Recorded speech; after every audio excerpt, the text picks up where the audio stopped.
Waverly, Iowa. A quiet community, which has long served as the home of Wartburg College and the county seat of Bremer County. With a current population of approximately 10,000 people, it's small enough to boast a tight-knit community, but large enough to maintain a small medical center, a couple radio stations, and a few of the bigger box stores.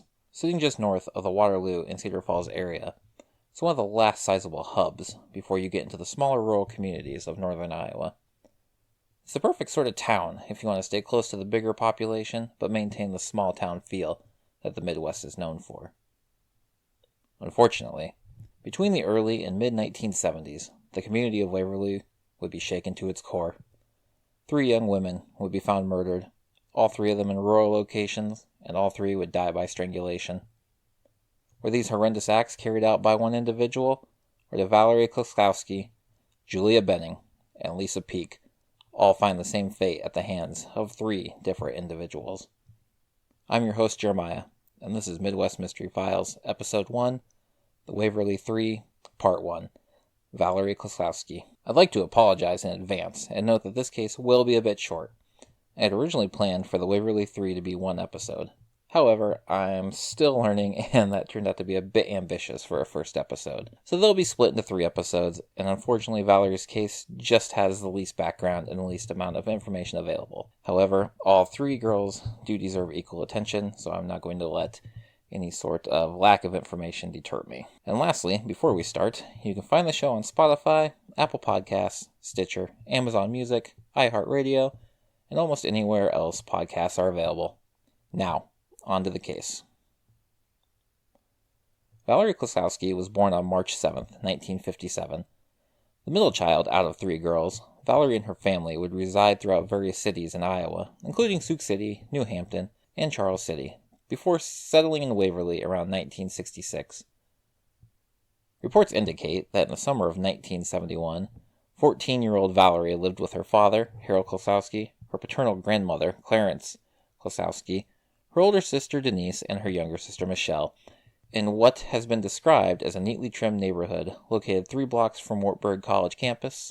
Her mother Janine Wiedemeyer resided with her husband outside of Horton, a small community northeast of Waverly.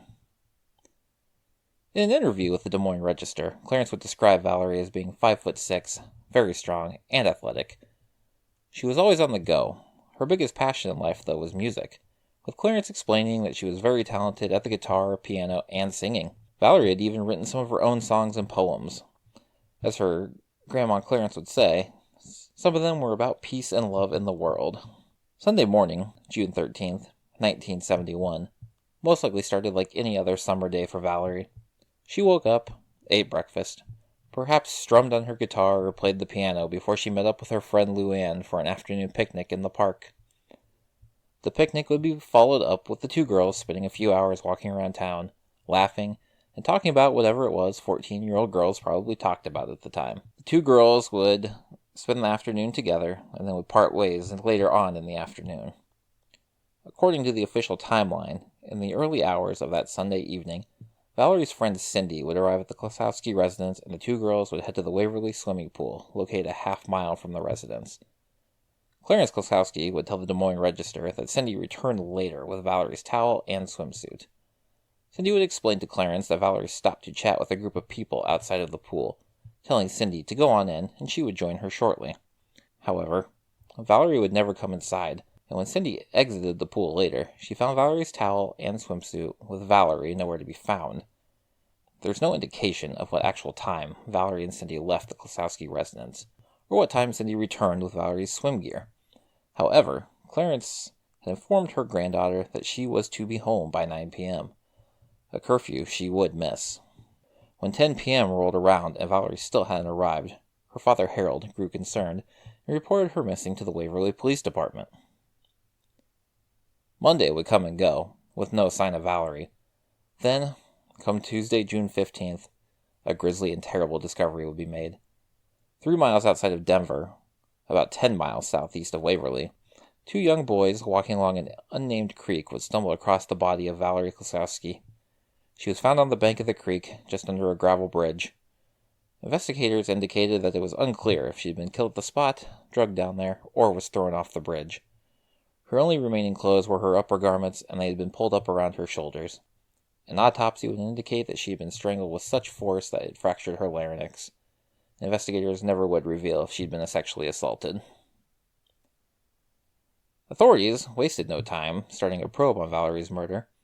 In the first couple days, officers from the Waverly Police Department, Bremer County Sheriff's Office, and the Iowa Bureau of Criminal Investigation spoke with over 100 individuals and visited around 100 homes in the Waverly area looking for any clues in Valerie's murder.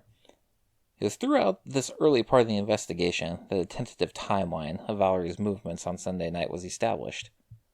It is unknown when Valerie left the vicinity of the pool, but it has been reported that Valerie stopped by the house of her friend Luann, with whom she had spent the afternoon with, to see if Luann would accompany her. However, Luann's older sister informed Valerie that she was not at home, and it was at that point Valerie left. It has always been implied that this exchange occurred after Cindy and Valerie arrived at the pool, happening sometime after 8 p.m.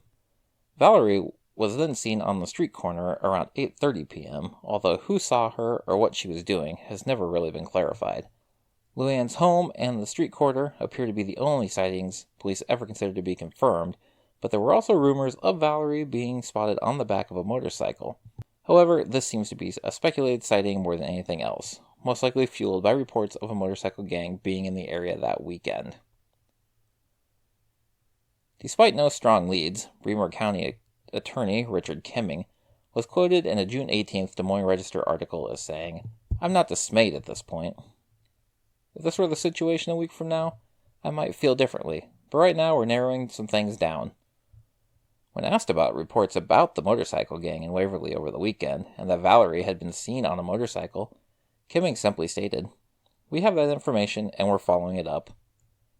Unfortunately, despite an extensive investigation, no solid leads would come in, and after a month, things started to look a bit bleaker. In a July 15th article from the Des Moines Register, Kimming would simply state, "Things don't look too bright. I guess a month speaks for itself. We're not at a dead end yet. We're still checking information given to us, and we still have some lab reports to come back." Unfortunately, since that article, things had never have gotten brighter in the investigation to the murder of Valerie Klossowsky. The case, for all intents and purposes, appears to have grown cold over the years. Even coverage of the case dwindled quickly, only being brought up in conjunction with murders that would happen years later. Even then, her murder feels like a quick footnote in the coverage of those cases. Most modern articles looking back at these horrific tragedies seem to just gloss over Valerie, only giving her a quick mention. It truly is hard to theorize what happened that night, Sunday, June 13th. With the messy timeline and only a few sightings that provide little context, there's no real way to track all of Valerie's steps once she left the pool. I've always found it interesting that Valerie would go with Cindy to the pool, only to leave her and then go to another friend's house. I am curious if Valerie intended to ask Luann to go back to the pool with her, or if she had other plans. Did she head back to the pool only to meet with foul play along the way? It's hard to theorize about the street corner as well, because there's no additional information. We don't really have any idea what she was doing, or if she was with anyone. And lastly, you have a supposed motorcycle gang in town, and rumors of Valerie being seen on the back of a motorcycle. Luann was quoted in the Des Moines Register as saying, "Val was always getting into cars with unknown people. I would have stopped her. I've done it many times before. She was a very daring girl." I'm not going to jump to conclusions on what kind of people Luann was referring to. Whether she's referring to random men, older boys, or if Valerie made a habit of hitchhiking is unclear. If this statement is true, however, one has to entertain the idea that Valerie might have caught the eye of a young biker who offered her a ride, maybe even with the promise of taking her back to the pool. And Valerie may have been inclined to accept the ride. This isn't me trying to lay victim blame on her or anything. Hitchhiking and accepting rides was much more common and acceptable back then, and in the broad scope of things, a young girl accepting a ride on a motorcycle probably didn't seem all that suspect. Unfortunately, though, these occurrences could go south sometimes, and if it was indeed Valerie that was seen on the bike, this particular biker may have had darker intentions than just giving her a ride. I, however, don't really buy into the idea that he would have been part of an out-of-town motorcycle gang. Valerie was found on a creek bank below a gravel road, while whoever murdered her may have just turned down a random road looking for a good place to dump her body. It's more likely the individual knew that was the location they wanted, or at the very minimum knew it was there, indicating that they were likely local to the area. Best I can tell, seeing as how she left her stuff there, Valerie most likely left the pool with the intention of returning. I don't think she was forcibly taken from the pool, considering all reports seem to indicate that Valerie stopped at Luann's house after leaving the pool. It's all speculation for me, since we have so little info. But looking at the facts given, I tend to believe it was shortly after leaving Luann's house that Valerie met with foul play. If it was at the hands of a nefarious biker, local, or part of a gang that might have rolled into town, a local she may have known or recognized that offered her a ride, or someone else, is unfortunately anyone's guess. Valerie's murder is very frustrating to look at due to its major lack of information, clear suspects, or clues. In 50 years, not much else has been discovered, or if it has, it hasn't been made public. There was a time when a 50-year-old murder may have seemed impossible to solve, but luckily in recent years, through DNA breakthroughs and advancements in investigation practices, more and more older cases are being solved. A similar 1970s case, which happened in my city of Cedar Rapids, involving Michelle Martinko, who was murdered in the 1970s, was solved just a few years ago, with her murderer now behind bars. So, we always have to entertain the fact that something could happen. County Attorney Kimming mentioned lab reports. I like to hope this implies the possibility DNA was collected. If there's DNA, there's always a chance. It's just a matter of matching it. Her murderer could realistically still only be in his early 70s. Which, luckily, still isn't too old for justice. It's Mother's Day as I write this. I can't help but wonder, would Valerie have been celebrating with her kids and grandkids if she was alive today? Perhaps she would have taken her talent for music, and have went on to be the next big star. We'll unfortunately never know. What we do know is that someone else did get to live their life. They got to live their life while a father, mother, grandmother, sisters, and friends had to bury someone they loved. We can only hope that justice is found before Valerie's murderer is buried in the cold any further. Next episode, we'll jump forward to 1975 and 1976, when Julia Benning would disappear, only to be found murdered several months later. And with episode 3, we'll look at the murder of Lisa Peek, as well as any theories pertaining to all 3 murders being connected. If you have any information pertaining to the murder of Valerie Klossowsky, please contact the Federal Bureau of Investigation at 712-258-1920, or contact the Iowa Division of Criminal Investigation at 515-725-6010. I would like to sincerely thank everyone for tuning in to this first episode of Midwest Mystery Files, and I hope you continue to come back so we can continue to give voices to those who have had them stolen. And just a few other quick notes before I sign off. If you wish to follow the podcast on social media, you can find me on Instagram at Midwest Mystery Files.